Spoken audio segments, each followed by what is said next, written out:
Budgeting சாப்டர்ல discounted cash flow மெத்தட்ஸ்ல profitability index மெத்தட்ல ப்ராப்ளம் போட்டு பார்க்க போறோம். கேபிட்டல் பட்ஜெட்டிங் சாப்டர் பாத்தீங்கன்னா financial management subject, management accounting subject ரெண்டு சப்ஜெக்ட்லயுமே கவர் ஆகக்கூடிய ஒரு முக்கியமான சாப்டர், ஈஸியான சாப்டரும் கூட. ஓகே, இந்த சாப்டர்ல இருந்து கண்டிப்பா நீங்க 5 மார்க் 10 மார்க் ப்ராப்ளம் அட்டன் பண்றது ரொம்பவே ஈஸியா இருக்கும். கேபிட்டல் பட்ஜெட்டிங் சாப்டர்ல ஆல்ரெடி நான் நிறைய வீடியோஸ் அப்லோட் பண்ணியிருக்கேன். அந்த வீடியோஸ்க்கான லிங்க் நான் உங்களுக்காக டிஸ்கிரிப்ஷன் பாக்ஸ்ல கொடுத்திருக்கேன். கண்டிப்பா அந்த வீடியோஸை மிஸ் பண்ணாம பாருங்க, உங்களுக்கு ரொம்பவே யூஸ்ஃபுல்லா இருக்கும். Profitability index method. Profitability index மெத்தட்னா என்ன, அது எப்படி கால்குலேட் பண்ணணும், ஃபார்முலா என்ன, எல்லாமே நான் ப்ரீவியஸ்லி ஒரு வீடியோ அப்லோட் பண்ணியிருக்கேன். ஓகே, ஸோ அந்த வீடியோவை கண்டிப்பா மிஸ் பண்ணாம பாருங்க. இன்னைக்கு போட்டு பார்க்கக்கூடிய ப்ராப்ளத்தை உங்களால ஈஸியா புரிஞ்சுக்க முடியும். ஓகே, ஸோ ப்ராஃபிட்டபிலிட்டி இண்டெக்ஸ் மெத்தட்ல ஃபர்ஸ்ட் நம்ம என்ன ப்ராப்ளம் அப்படின்றத பார்க்கலாம். இந்த ப்ராப்ளம் பாத்தீங்க அப்படின்னா உங்களுக்கு Murthy Gurusamy book, management accounting book, Murthy Gurusamy புக்ல கொடுத்திருக்கக்கூடிய ஒரு problem. A company can make either of the two investment at the beginning of year. Using the net present value method, evaluate the profitability of the investment whose details are given below. So ரெண்டு investment கொடுத்திருக்காங்க. இதுல net present value மெத்தட்லயும் உங்களை இன்வெஸ்ட்மெண்ட்டை என்ன பண்ண சொல்லியிருக்காங்க, evaluate பண்ண சொல்லியிருக்காங்க. Okay, so judgement பண்ண போறோம். மேம் ப்ராஃபிட்டபிலிட்டி இண்டெக்ஸ் மெத்தட்னு சொன்னீங்க, கொஸ்டின்ல net present value method. Net present value மெத்தடுக்கும் ப்ராஃபிட்டபிலிட்டி இண்டெக்ஸ் மெத்தடுக்கும் ஒரு சின்ன டிஃபரன்ஸ் தான் இல்லையா? ஸோ இந்த சம்ல நம்ம ரெண்டுமே போட்டு பார்க்க போறோம். ப்ராஜெக்ட் ஏ, ப்ராஜெக்ட் பி ரெண்டுத்துக்குமான இனிஷியல் இன்வெஸ்ட்மெண்ட் கேஷ் இன்ஃப்ளோஸ் கொடுத்திருக்காங்க. ஸோ கேஷ் இன்ஃப்ளோல என்ன இன்ஃபர்மேஷன் கொடுத்திருக்காங்கன்றத கவனிச்சு பாருங்க. ஆஃப்டர் டெப்ரிசியேஷன் அண்ட் டாக்ஸஸ் அப்படின்னு கொடுத்திருக்காங்க.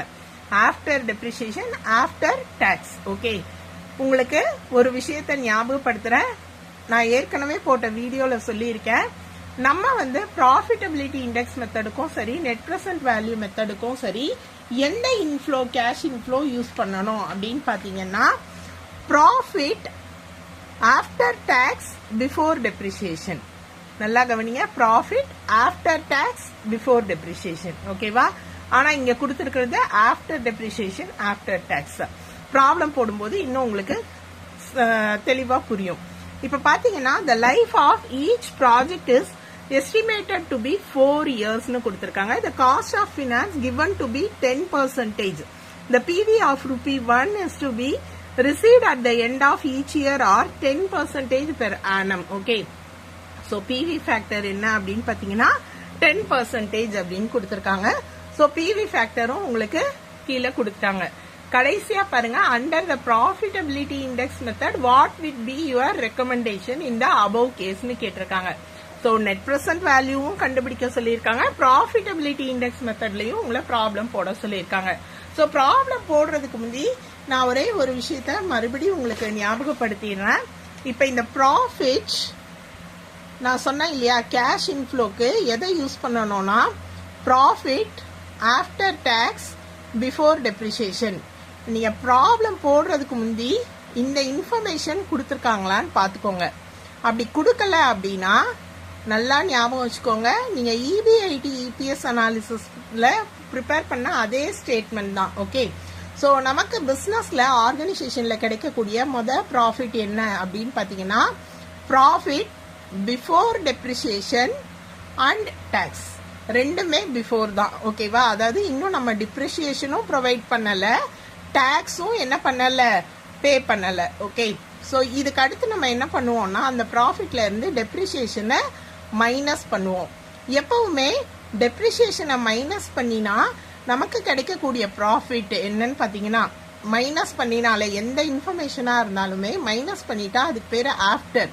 ஸோ முதல்ல இருந்தது பிஃபோர் டெப்ரிசியேஷன், மைனஸ் பண்ணிட்டா before depreciation, after depreciation, before tax. ஓகேவா? ஏன்னா மைனஸ் பண்ணிட்டோம் இல்லையா, ஒன்ஸ் மைனஸ் பண்ணா அதுக்கு பேரு ஆஃப்டர். அடுத்து நம்ம என்ன பண்ணணும்னா டாக்ஸை மைனஸ் பண்ணணும். ஓகே, ஸோ இந்த ஸ்டேட்மெண்ட் EBIT EPS அனாலிசிஸ்ல நீங்க படிச்சதுதான், profit after tax. Okay, so இப்ப பாத்தீங்கன்னா நான் ஏற்கனவே உங்களுக்கு சொல்லிட்டேன், இந்த பிஃபோர் டெப்ரிசியேஷன் ஆஃப்டர் டாக்ஸ் கான்செப்ட்ல நீங்க ப்ராஃபிட்னு சொல்லலாம், ஓகே, ஏர்னிங்ஸ்னு சொல்லலாம், கேஷ் இன்ஃப்ளோன்னு சொல்லலாம். ஓகே, மூணுமே சேம் தான். ஒவ்வொரு புக்லயும் ஒவ்வொன்று ஃபாலோ பண்ணியிருப்பாங்க. ஒவ்வொரு ப்ராப்ளம் போடும்போதும் ஒவ்வொன்று வார்த்தை யூஸ் பண்ணியிருப்பாங்க. இப்போ நமக்கு சம்ல கொடுத்துருக்கிறது என்ன கொடுத்துருக்காங்கன்னா ப்ரொஜெக்டட் நெட் இன்கம்னு கொடுத்துருக்காங்க. நெட் இன்கம் அப்படின்றது உங்களோட இயர்னிங்ஸ் தான், அதாவது கேஷ் இன்ஃப்ளோ தான். ஓகேவா? ஸோ நெட் இன்கம் அப்படின்றது profit, cash inflow, earnings. So இங்க என்ன வார்த்தை வருதுன்றத நீங்க கவலைப்பட தேவையில்லை. இபிஐடி இபிஎஸ் அனாலிசிஸ்ல பாத்தீங்கன்னா இயர்னிங்ஸ் பிஃபோர் டெப்ரிசியேஷன் சொல்லி கொடுத்திருப்பேன், இயர்னிங்ஸ் ஆஃப்டர் டெப்ரிசியேஷன், ப்ராஃபிட்னு சொல்லலாம். இதுல இந்த ப்ராப்ளம் கேபிட்டல் பட்ஜெட்டிங்ல வரும்போது மோஸ்ட்லி நம்ம கேஷ் இன்ஃப்ளோன்ற வார்த்தையை தான் யூஸ் பண்ணுவோம். ஓகேவா? ஸோ டெப்ரிசியேஷனை மைனஸ் பண்ணிட்டா ஆஃப்டர் டெப்ரிசியேஷன், டாக்ஸை மைனஸ் பண்ணிட்டா ரெண்டுமே ஆஃப்டர். ஓகேவா? இப்போ நமக்கு தேவையான இன்ஃபர்மேஷன் என்ன அப்படின்னு பாத்தீங்கன்னா profit after tax before depreciation. ஓகேவா?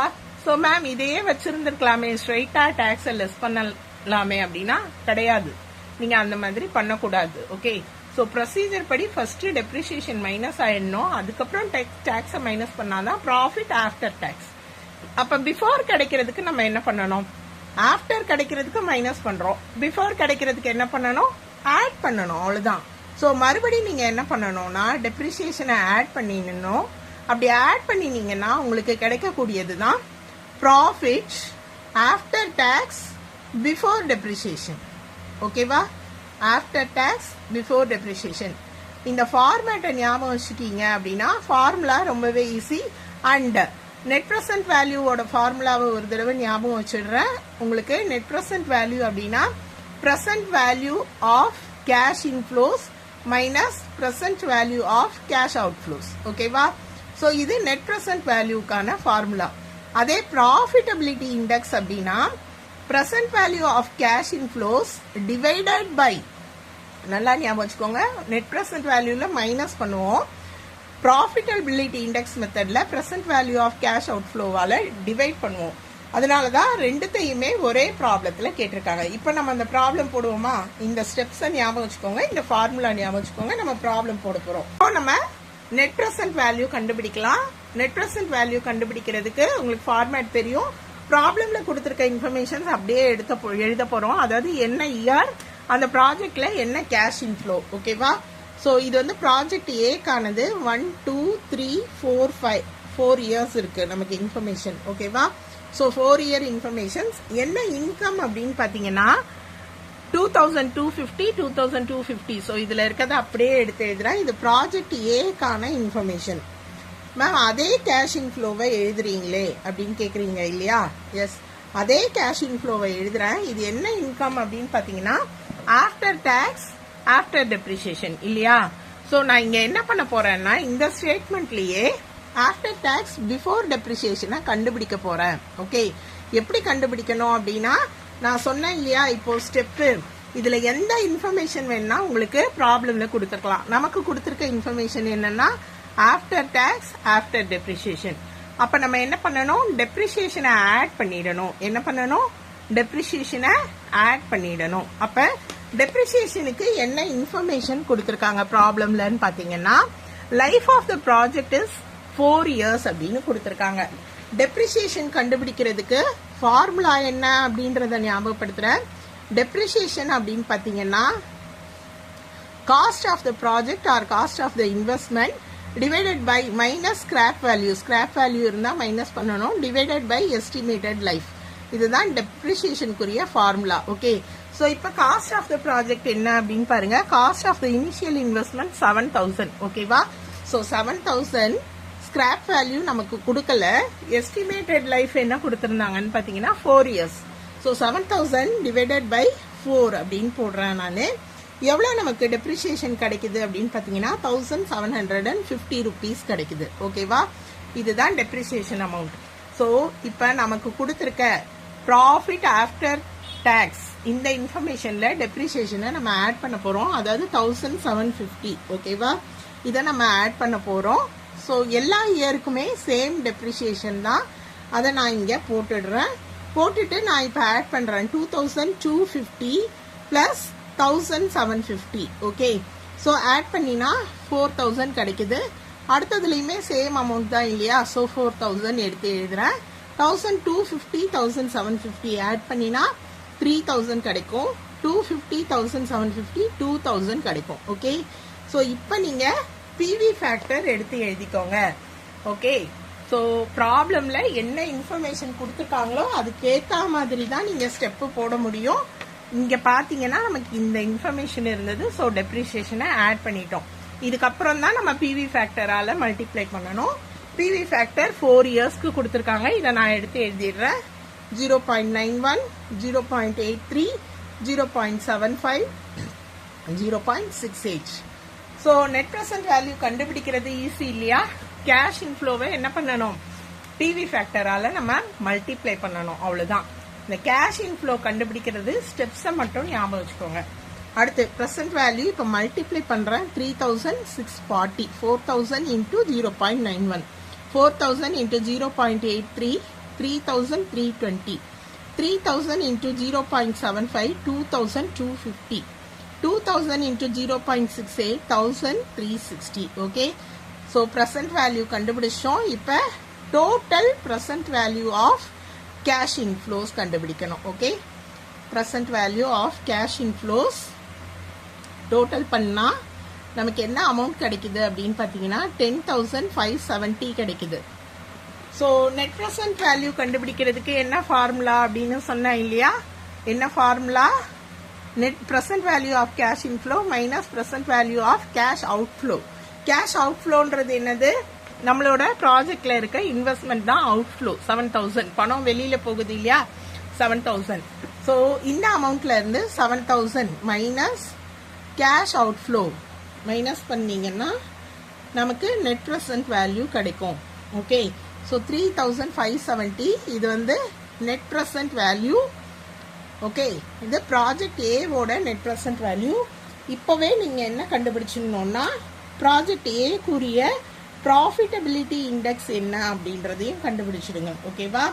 ஸோ ப்ராஃபிட்டபிலிட்டி இண்டெக்ஸ் கண்டுபிடிக்கிறதுக்கு நீங்கள் என்ன பண்ணணும் அப்படின்னு பார்த்தீங்கன்னா டிவைட் பண்ணணும். Present value of cash inflows divided by present value of cash அவுட்ஃப்ளோஸ்.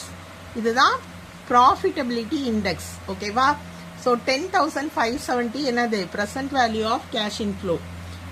3,570 என்னது? டிவைட் பண்றேன். Okay, cash outflow. ஸோ கண்டுபிடிச்சிங்கன்னா 1.51. இதுதான் ப்ராஃபிட்டபிலிட்டி இண்டெக்ஸ். இப்போ நம்ம என்ன பண்ண போறோம்னா இதே போல ப்ராஜெக்ட் பிக்கும் என்ன பண்ண போறோம்னா ஸ்டேட்மெண்ட் ப்ரிப்பேர் பண்ண போறோம்.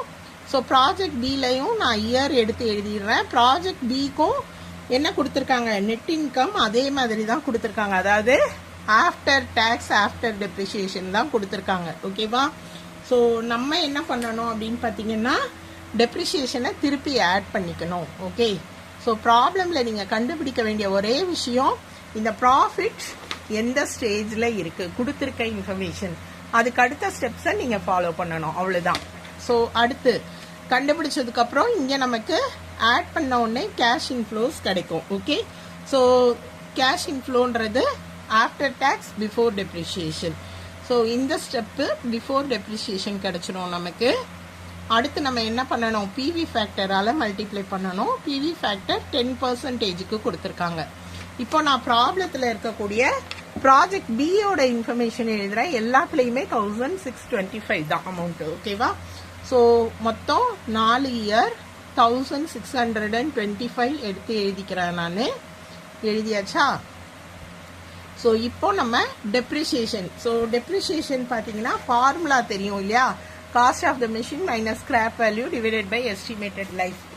ப்ராஜெக்ட் பியோட காஸ்ட் எவ்வளோன்னு பார்த்தீங்கன்னா 7500. நீங்க முதல்ல கண்டுபிடிச்ச டெப்ரிசியேஷன் போடாதீங்க. ப்ராஜெக்ட் பியோட காஸ்ட் 7500. ஸ்கிராப் வேல்யூ இதுலயும் கிடையாது.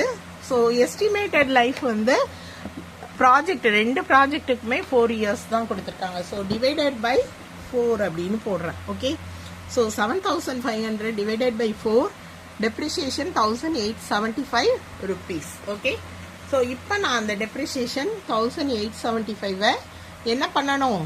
ஆட் பண்ணணும். எதுக்காக ஆட் பண்ணணும் அப்படின்னு பார்த்தீங்கன்னா cash flow after tax before depreciation வேணும் இல்லையா, அதுக்காக ஆட் பண்ணணும். நான் ஆட் பண்ணினேன்னா இப்போ எல்லாத்துலேயும் ஒரே அமௌண்ட்டு தான், ஏன்னா இங்கேயும் அதே அமௌண்ட்டு தான் இல்லையா. ஸோ 3500 கிடைக்குது எல்லா ப்ராஜெக்ட்லேயும் எடுத்து எழுதிட்டேன். அடுத்து நான் ப்ராப்ளமில் கொடுத்துருக்கக்கூடிய பிவி ஃபேக்டர்ஸை எடுத்து எழுதுகிறேன். 0.91, 0.83, 0.7568. இப்போ நம்ம ப்ரெசன்ட் வேல்யூ கண்டுபிடிக்கிறதுக்கு என்ன பண்ணணும் அப்படின்னு பார்த்தீங்கன்னா மல்டிப்ளை பண்ணணும். 3500 into 0.91, 3640. 83 into 3500, 2905. இது மல்டிப்ளை பண்ணால் 3185 கிடைக்குது. ஓகேவா.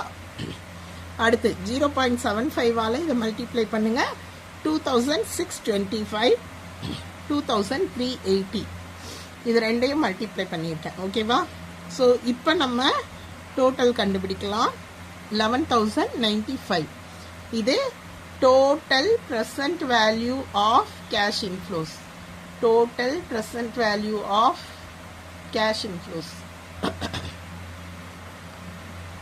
அண்ட் அடுத்து என்ன பண்ணணும்னா minus present value of cash outflows. ஓகேவா. ஸோ நான் இதை மைனஸ் பண்ணுறேன். ப்ரெசன்ட் வேல்யூ ஆஃப் கேஷ் அவுட்ஃப்ளோஸ்னா இனிஷியல் இன்வெஸ்ட்மெண்ட், ப்ராஜெக்டில் நம்ம இன்வெஸ்ட்மெண்ட் பண்ணுறோம் இல்லையா, அதுதான் 7500. நான் மைனஸ் பண்ணுறேன். 3595 மைனஸ் பண்ணினா நமக்கு கிடைக்கிறது net present value. Cash inflow minus outflow, net present value. Profitability index மெத்தடில் ஃபார்முலா என்னது? Present value of cash inflow divided by present value of cash outflow. ஓகேவா. இப்போ நான் என்ன பண்ணுறேன்னா கேஷ் இன்ஃப்ளோவோட ப்ரெசன்ட் வேல்யூ 11,095 எடுத்து எழுதுகிறேன். டிவைட் பண்ண போகிறேன். கேஷ் அவுட்ஃப்ளோவால் டிவைட் பண்ண போகிறேன். என்ன கிடைக்குது பார்த்தீங்கன்னா 1.48. இப்போ நீங்கள் எப்போவுமே ஃபினான்ஷியல் மேனேஜ்மெண்ட் அக்கௌண்டிங்கில் கடைசி டிசிஷன் மேக்கிங் எடுத்து எழுதணும். ப்ரெசன்ட் வேல்யூவை ரெண்டுத்தையும் கம்பேர் பண்ணுங்க. பார்த்தீங்கன்னா ப்ராஜெக்ட் ஏ 3570, ப்ராஜெக்ட் பி 3595. எதில் highest value? 570, 595. Project A net present value படி பார்த்தீங்கன்னா project A is preferable. Okay. அடுத்து ப்ராஃபிட்டபிலிட்டி இண்டெக்ஸ் மெத்தட். இந்த மெத்தடில் எப்படி கண்டுபிடிக்கணும்னா இந்த ப்ராஃபிட்டபிலிட்டி இண்டெக்ஸை கம்பேர் பண்ணணும். 1.48, 1.51 இல்லையா. ஸோ பார்த்தீங்க அப்படின்னா ப்ராஃபிட்டபிலிட்டி இண்டெக்ஸுக்கு நான் உங்களுக்கு க்ரைட்டீரியா சொல்லி கொடுத்தேன். ஓகே. ஸோ எது அக்செப்டபிள் எது ரிஜெக்டட் அப்படின்றது ஒரு முறை நம்ம ஞாபகப்படுத்திக்கலாமா. So profitability index greater than 1ன்னா அக்செப்ட் பண்ணணும், லெஸ் தென் 1ன்னா என்ன பண்ணணும்? ரிஜெக்ட் பண்ணிடணும் அப்படின்னு சொல்லியிருக்காங்க. ஸோ இது ரெண்டுத்துலேயுமே பார்த்தீங்க அப்படின்னா நமக்கு 1.51, ப்ராஜெக்ட் ஏல 1.51, ப்ராஜெக்ட் பியில் 1.48. எது அதிகம்னு பார்த்தீங்கன்னா 1.51 தான் அதிகம் ப்ராஃபிட்டபிலிட்டி இண்டெக்ஸ் ப்ராஜெக்ட் ஏல. ஸோ அதுலேயுமே எது தான் preferable? Project A is preferable. Okay. So இன்னைக்கு நான் உங்களுக்கு சொல்லிக் கொடுத்த ப்ராஃபிட்டபிலிட்டி இண்டெக்ஸ் ப்ராப்ளம் புரிஞ்சிருக்கும்னு நினைக்கிறேன். நீங்களும் இதே மாதிரி ஒரு ப்ராப்ளம் போட்டு பார்த்து ட்ரை பண்ணுங்க. டவுட்ஸ் ஏதாவது இருந்தால் கமெண்ட் செக்ஷனில் கேளுங்க. நன்றி.